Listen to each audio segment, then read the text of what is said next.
A highly prolific figure in Uganda and East Africa, known for his impactful work all across as a social activist, inspiring a motivational speaker, and the founder of Sisimuka, Uganda, and who is the proud father of our very own NRG Radio's Sheila GASHUMBA. Give a warm energy transit welcome to Frank GASHUMBA! Thank you. Welcome to the show. Thank you. How are you? Better. Better. Better than yesterday? Better than yesterday. Yes. That's very good. Freedom is coming. we can smell it. Yes. We can smell it. Welcome. Thank you. How are you doing? Perfect. So, first of all, we are celebrating the men that we have in our lives, and the men that we call fathers, men that we call husbands, men that we call, mentors, and everything in between. Now, for a man as successful, a man as powerful, a man that has inspired very many people, and a man that is known to be a father of a very powerful woman, Sheila GASHUMBA. How has life been for you? From when? From when you began to be a father? I think fatherhood starts the day you're born. The families or the communities where you're raised from shape who you are going to be. Trust me, people of my age, if you're above 40 years, trust me, the way we see this world is different. The way this generation is called generation what? Z. Z, yes. That fake generation. I'm going to tell you why. You know, we first, you are raised in a home. Our fathers had to inspire us what a man must be. A man must provide for his family. A man must take care of his wife and his children, which is the opposite of today. Beyond the family, we are raised by a community. I remember every weekend as a community, we used to do those communal activities, which I can't see today. That's why your generation, you tend to look at us like old school, that we are conservatives, because we tend to see things the way they are supposed to be. Unfortunately, now you guys constitute 80% of our population in Uganda. That's unfortunate? Yes, because you think because you're many, that makes you think that you're right. And by the way, being many in big numbers doesn't mean that you're right. You get it? I'll give you an example. You said that, okay. Allow me to talk about it for just a second. You remember the 1994 genocide in Rwanda? People that participated and they organized those atrocities in Rwanda constituted like 75%. Even if there was a referendum in Rwanda, it could have passed because there were many. But were they supporting the right thing? No. So numbers don't make it right. Yes. So you just said it's very unfortunate. If you had the power, perhaps you don't, but if you had the power to change one thing about this generation, what would it be? Oh my God. First of all, I would first change the laws. We need responsible fathers. We need responsible citizens. Fathers that take care of their children. Fathers that look after their children, pay school fees and the rest. Husbands that take care of their families. Wives. Period. If I had the powers. That's what you would change? Yes. Has it been hard for you raising a young woman as powerful, as influential, and famous as Sheila GASHUMBA? It was extremely challenging. Let me tell you, the easiest thing to be is to be the president of Uganda.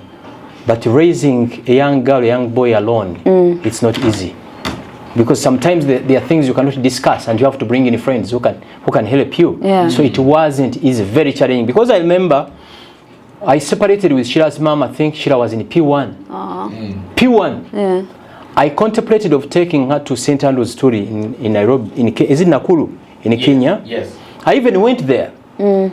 But the fees they were charging, it was unbelievable. It was a lot of money. And they said, I can pay the school, I can pay the fees for 2 years, but will I sustain it? I said no.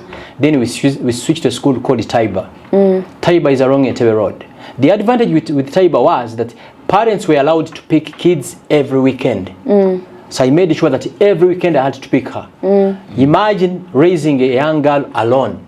Because personally I believe, if a relationship doesn't work out, don't fight each other. Don't force Don't it. kill each other. You'd rather live a single happy life than a troubled married life. That's what I believe in. So we separated. From P1, P7, I had to look after her. Then, because this conservativeness in me came back, I said, you know what? let's go to Mount Mary Namagunga. Many people don't know that Sheila went to Namagunga. She was there for a year, and the real Sheila I raised, it was becoming the opposite of her. She wasn't smiling, she wasn't happy. And I was asking myself, what's happening? What's wrong? So I realized that children have different talents. Yeah. And unfortunately, we tend to believe in Africa that everyone must be a lawyer, must be a doctor, must be an accountant, which is false. Yeah. So we agreed to remove her from Namagunga. Then I think she went back to Taiba High.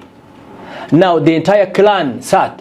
How can you get that young girl from Namagunga, take her to these, they call them these serious schools, that's what they call them. Ooh. I said that children have different callings. Yeah. So Taiba, Galax, that's it.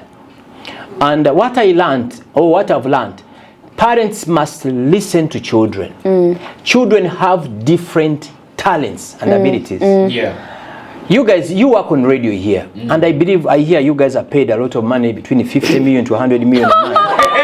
That's what I hear. By the way, you have jokes. You have jokes, Uncle Frank. I hope you are is not listening. The moment they hear that, they will come here. Yeah. So we must raise. It's very important. For example, I cannot allow my son or my daughter to be in a boarding school from primary 1 to P7. That's the formative age. That's when you can know these young boys or these young girls. Yeah. So it was very challenging. One of the most, something I'll never forget, I think it was Sheila's birthday. I picked Sheila from Taiba, went to Kampala Sheraton, bought a cake, wrapped it with her, went back home, cut it with her. Can you imagine? Hey, you buy a cake with her. Just the two of you. You get it. Yes. And another day, those days there used to be I think it was Hotel Equatorio, there used to be a club. So I went there with friends. I think it was getting to around 1. This young girl called me, where are you? For her it was strange. In her entire life, she had not witnessed the GASHUMBA not coming home early. So children tended to see what we do. Yes. Do you have any other children? Or is it just the one that we know, Sheila? I have 20 biological kids. Wow. You're lying. I've raised many. Yes. I've raised many. Yes. Many. If I tell you many young boys and young girls that have gone through my hands, you won't believe it. But we are soon having more. But biologically, how many children do you have? One. Yes. The schools that you just spoke about all sound very expensive, right? But do you believe that the school or education background that one gets does shape who they eventually become? Yeah. 100%. Let me tell you, your network is your net worth. Yeah. The children, the schools our children go through will reshape who they are. Very true. For example, if your daughter goes to these big gun schools in Kampala, chances are that your daughter or your son will go to school with the sons of ministers, commissioners, generals and the rest. And those will be her friends. Meaning they are shaping her social network. Yes. You get it? Yes. And at the end of the day, these are the people that are going to determine your destiny. I'll give you an example. General Muhoozi Kainerugaba, he went through Kampala Parents, SMAC. When you look at his friends, when he's having a birthday, chances are 90% are from Namagunga, Gayaza, SMAC. Do you know why? Why? Natasha went through Namagunga, meaning her OGs will appear at the birthday. Yeah. Now Frank GASHUMBA from St. Francis Villa Maria Community Primary School. I was about to ask, where did you go to school? You get it? Yes, so it's very important that we take children to good schools. But parenting is beyond paying school fees. Yeah. Unfortunately, some parents believe that when you pay school fees, it's done. No. Yeah. You have actively to participate in his or her daily activities. Yeah. But you see also, we're living in a world where parents, especially fathers, are very busy looking for money. No, don't say that. They are looking for money. You'll never be busy to not take care of your family.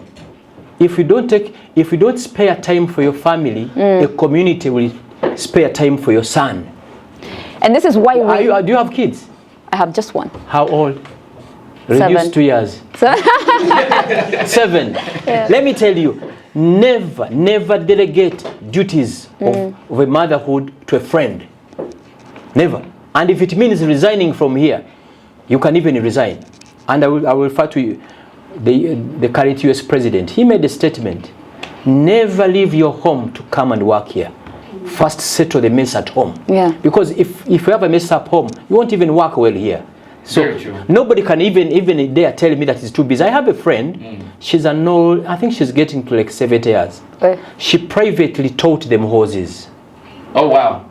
And she tells me that every day the president of Uganda, General Yoweri Museveni, would oversee their homework.